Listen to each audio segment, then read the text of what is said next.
everyone, let's talk ordinances. So did you know that according to Cabot City Ordinance 4-103A, and I quote, no person, household, or residence owning, possessing, or keeping a dog or cat shall allow a dog or cat to run at large within the city.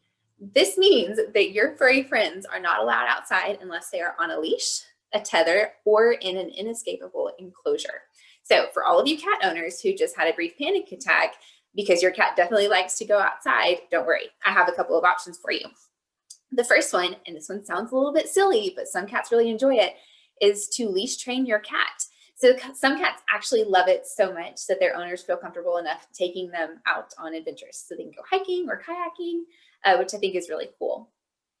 The next option that we have is you can create a fence that has some little attachments to it. So you can add netting that will make sure that the cats can't get out. You can also have a professional or a DIY roller bar fencing installed. So this will make it difficult for the cat to escape your yard. You will, however, need to make sure that any enclosure or fencing is installed correctly and that there is nothing close to the fence, like a tree or another building, that cat can use to climb over the fence. Now, here's the deal. We do understand that for some cats, this isn't quite enough. So studies have actually shown that cats can roam up to 4 miles a day. So if you have a cat that requires that kind of space, don't worry. We have a solution. Okay, so for these kind of cases, we actually have a new ordinance. So we cordially invite your cat to join our community cat program. Now, in order to be a part of our community cat program, your cat has 5 requirements that it has to meet. So the first one is that your cat has to be spayed or neutered. Free roaming cats tend to get a little randy. And as cute as kittens are, we want to make sure that there are no unplanned pregnancies because these do cause overpopulation. The second thing is that your cat needs to be vaccinated against rabies. There has not been an instance of rabies in a long time, but a free roaming cat does have more opportunities to come in contact with the virus. So to keep your cat and other animals safe, we want to make sure that they have the rabies vaccine. They do need to be microchipped. So microchipping just in general is actually a really important part of verifying an owner. So without a microchip for a cat, it's really possible that a well-meaning citizen will pick your cat up and bring it to the shelter just thinking that it doesn't have a home.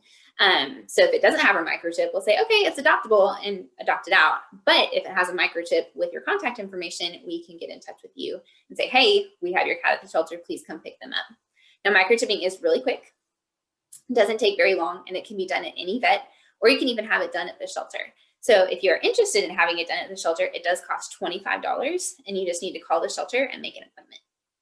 The next thing is that your cat does have to have a city license. Again, this is not something that is only required for outdoor cats. This is actually required for every dog and cat that is a pet inside the city limits. So in order to obtain your city license, you can head on over to the animal shelter. Just make sure that you have a proof of your current rabies vaccination. If you don't have this readily available and printed out, you can call your vet and they'll print one out for you. City licenses for pets who are spayed or neutered are $5. And if they are not spayed or neutered, they're $15.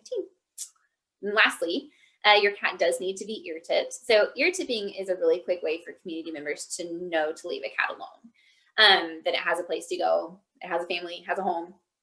Ear tipping is actually when the top 3/8 to 1/4 inch of the cat's left ear is removed, and it's done under anesthesia. So the cat is knocked out, they don't feel it.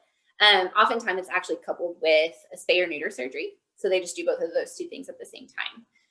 Cats with the ear tips who come into the shelter are actually immediately taken back where they came from because, again, we know that they are community cats. So this is Oliver. He's one of our community cats. You can kind of see he has an ear tip up here. His ear's been tipped and he doesn't even know.